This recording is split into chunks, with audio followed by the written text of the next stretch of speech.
ആനയുടെ രൂപത്തിൽ ആരാധിക്കുന്ന നാഞ്ചി നാട്ടിലെ ആനശാസ്താ ക്ഷേത്രത്തെക്കുറിച്ച് നമുക്കിന്ന് നോക്കാം.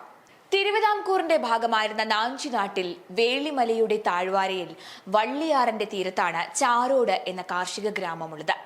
ഇവിടെ ഏക്കർ കണക്കിന് കൃഷിയുള്ള ഒരു വയലുണ്ട്. അതിന് മധ്യത്തായി ഒരു പാറയുടെ മുകളിലായിട്ടാണ് ആനശാസ്താ ക്ഷേത്രം സ്ഥിതി ചെയ്യുന്നത്. ഭക്തിക്കൊപ്പം വളരെയധികം കൗതുകമുണർത്തുന്ന ഒരു ക്ഷേത്രം കൂടിയാണിത്. അതിന് കാരണം ഈ ക്ഷേത്രത്തിന് മുന്നിലും ചുറ്റിലും വിവിധ രൂപത്തിലും വലിപ്പത്തിലുമുള്ള നിരവധി ആനകളുടെ കൽ ശില്പങ്ങളുണ്ട് എന്നത് തന്നെയാണ്. ചരിഞ്ഞു കിടക്കുന്ന ആനയുടെ രൂപത്തിലാണ് ക്ഷേത്രത്തിലെ പ്രതിഷ്ഠയുള്ളത്.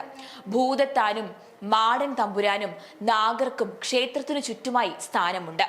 ഈ ക്ഷേത്ര ഐതിഹ്യവുമായി ബന്ധപ്പെട്ട വായ്മൊഴികളായി പറഞ്ഞു കേൾക്കുന്ന കഥകൾ നമുക്കൊന്ന് നോക്കാം.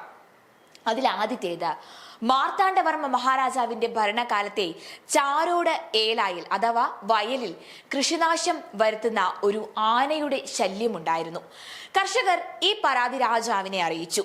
ശല്യക്കാരനായ ആനയെ പിടികൂടി വള്ളിയാറിലെ കയത്തിൽ താഴ്ത്താൻ രാജാവ് കൽപ്പനയിട്ടു. എന്നാൽ ശാസ്താരൂപത്തിലുള്ള ഒരു ആനയുടെ സാന്നിധ്യം പിന്നീട് ആ ഏലയിൽ അനുഭവപ്പെട്ടുവത്രേ. പ്രശ്നവശാൽ അത് തെളിയുകയും ആനശാസ്താവിന് ഏലായിക്ക് നടുവിൽ അമ്പലം നിർമ്മിക്കുകയും ചെയ്തു എന്നാണ് ഒരു ഐതിഹ്യം. അടുത്തത് മാർത്താണ്ഡവർമ്മ മഹാരാജാവിന്റെ കാലത്ത് പത്മനാഭപുരം കൊട്ടാരത്തിൽ നിന്ന് ചാരോട് കൊട്ടാരത്തിലേക്ക് വരാൻ ഒരു ഭൂഗർഭ വഴി ഉണ്ടായിരുന്നതായി പറയപ്പെടുന്നുണ്ട്. അക്കാലത്ത് ചാരോട് കൊട്ടാരത്തിൽ എത്തിച്ചേർന്ന മഹാരാജാവ് ഏലായിക്ക് അഥവാ ഈ വയലിന് മധ്യത്തായി പൂജ ചെയ്യുന്ന ഒരു യുവാവിനെ കാണുകയും അദ്ദേഹത്തോട് എന്തിനാണ് പൂജ ചെയ്യുന്നത് എന്ന് ചോദിക്കുകയും ചെയ്തു. ഭൂമിക്കടിയിൽ ഭഗവാന്റെ സാന്നിധ്യം ഉണ്ടെന്ന് യുവാവ് മറുപടി നൽകുകയും ചെയ്തു. അത് തെളിയിക്കാൻ പറ്റുമോ എന്ന് ചോദിച്ച രാജാവിനോട് ഏല ഒന്ന് ചുറ്റുവരാൻ യുവാവ് പറഞ്ഞു. അത് ചുറ്റുവന്ന മഹാരാജാവിന്റെ മുന്നിൽ ആനയുടെ രൂപത്തിൽ ദർശനം നൽകി എന്നാണ് പറയപ്പെടുന്നത്. അടുത്തത് ഏകദേശം 700 വർഷം പഴക്കമുള്ള ക്ഷേത്രമാണ് ഇത്. അതിനാൽ ആദ്യകാലത്ത് ഇവിടം വലിയ കാടായിരുന്നു. ആ കാട്ടിൽ നിന്ന് വെള്ളം കുടിക്കുന്നതിനായി ആനകൾ ക്ഷേത്രത്തിന് സമീപമുള്ള വള്ളിപ്പുഴയിൽ എത്താറുണ്ട്. ശ്രീ ശാസ്താവ് കാട്ടിൽ സ്വയമേവ ആവിർഭവിച്ചിരിക്കുന്നു. ആരോ പകൽ പോയി പൂജ ചെയ്യുന്നുണ്ട്. ഈ ക്ഷേത്രത്തെക്കുറിച്ച് കേട്ടറിഞ്ഞ രാജാവ് അവിടെ വന്ന് ഇത് ഏത് ക്ഷേത്രമാണെന്ന് അന്വേഷിക്കുന്നു. അതാണ് ആന ശാസ്താ ക്ഷേത്രം.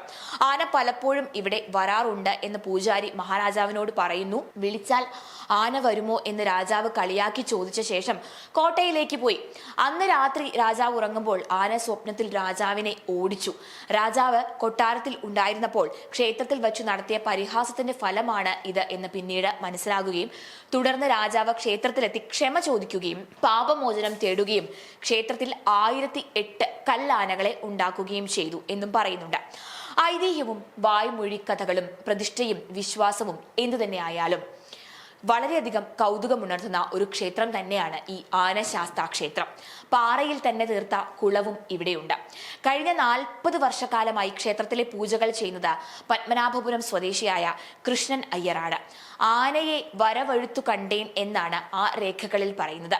കല്ലാനകളിൽ അധികവും കാലപ്പഴക്കം മൂലം തകർന്ന് തുടങ്ങിയിട്ടുണ്ട്. 1008 കല്ലാനകളിൽ ഇപ്പോൾ അവശേഷിക്കുന്നത് 600ഓളം മാത്രമാണ്.